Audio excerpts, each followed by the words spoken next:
When I told my grandma that I quit my engineering job to write a book about my life, she said, Chai, that is so stupid.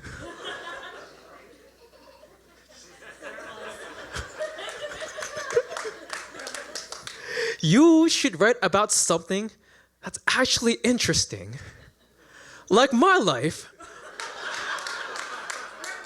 And so thus my writing journey began. And to tell you more about my grandma, she is also a showsmanship. Every time I share my stories, she likes to one-up them. Like this one time, my first job, I worked at a restaurant making milkshakes that brought all the boys and the girls and the families to the yard. And then when I told her that, she was like, when I was your age, see, I owned my first restaurant. I'm like, what? At 19?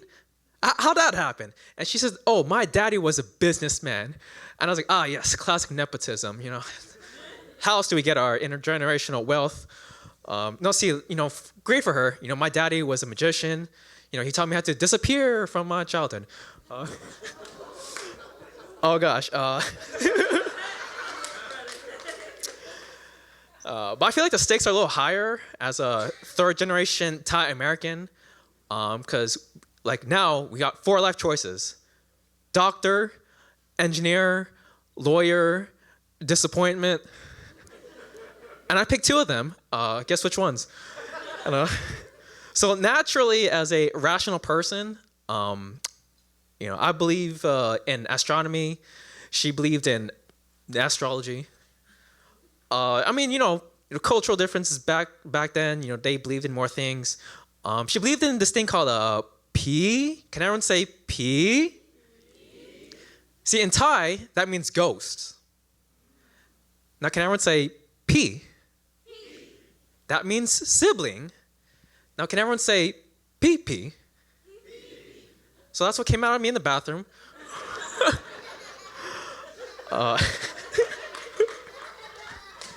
But no, see, look, I trust my grandma. She's never lied to me, I think. She believes in ghosts. I believe in her. I've been ghosted. But yeah, that's the thing with Thai. Thai is a hard language, just like my dating life. I can't understand, that game.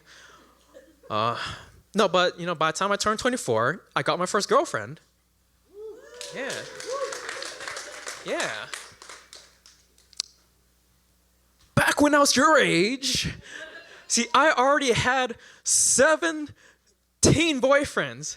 Sometimes at the same time, yes. Oh, yeah, and I was getting it. Whoo! Like, I was everywhere. Oh, man, I was the gem of Thailand. They called me the pad thai because I got them noodles. Eventually, my mom, called me out on it. She was like, hey, you can't be doing that. You're 24. Look, here's my current grandpa. Here's this guy. Pick him out.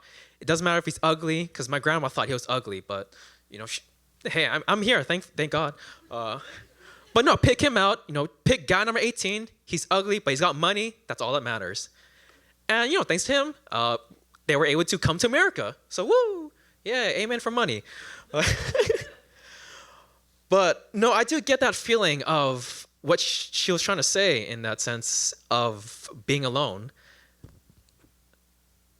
And it's kind of funny coming to America. And I understand when people don't look like you, but they're looking at you. When, you have a face that doesn't look like theirs, or a language that's foreign to you. And it's funny, I feel like even amongst the generational gaps, we still all kind of feel that as Asians or others as exotics, when even my name would be prefixed with a stutter amongst the American teachers. I mean, that's even a short name of my full name. Like, my full name is Savathasuk. But you tell my American teachers that, they'll be like, what does this thing say? And, I totally vibe with Susu. Like, man, I wish I could sue these teachers for messing up my name. But no, I really got to appreciate it. Like, even though, we've had our different struggles, we can still relate to that. And I feel even in the rambling nonsense that my grandma would say, I'd see it as a way for them to try to connect to us, and ultimately she's trying to tell me about self-love, that we should love ourselves, especially when we're growing up in a society where we're kind of told to hate ourselves, all that we are, that we don't have a voice, that we're meant to just keep our heads down, put our head low. And I say no. And that's how I got into stand-up comedy, so that's another thing about me. But yeah, I did want to share my grandma's story, because when I did tell her that I wanted to write a book about my life, which she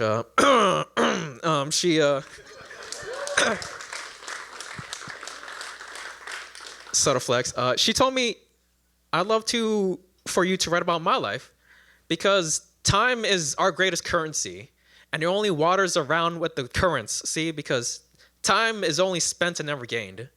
So I think we should spend time with our grandparents, and we could gain some invaluable wisdom, because our stories stay with us, they die with us.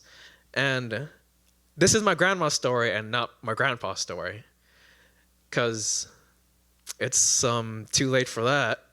I lived with my grandparents, now I live with my grandparent.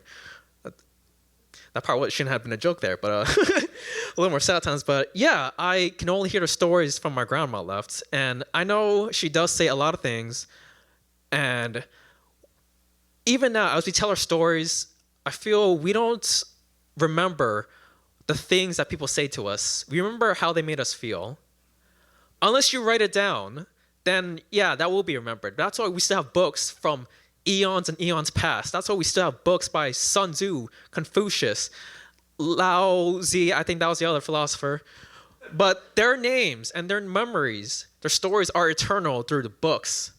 And I'm not saying that everyone should be a writer, because it is not financially stable.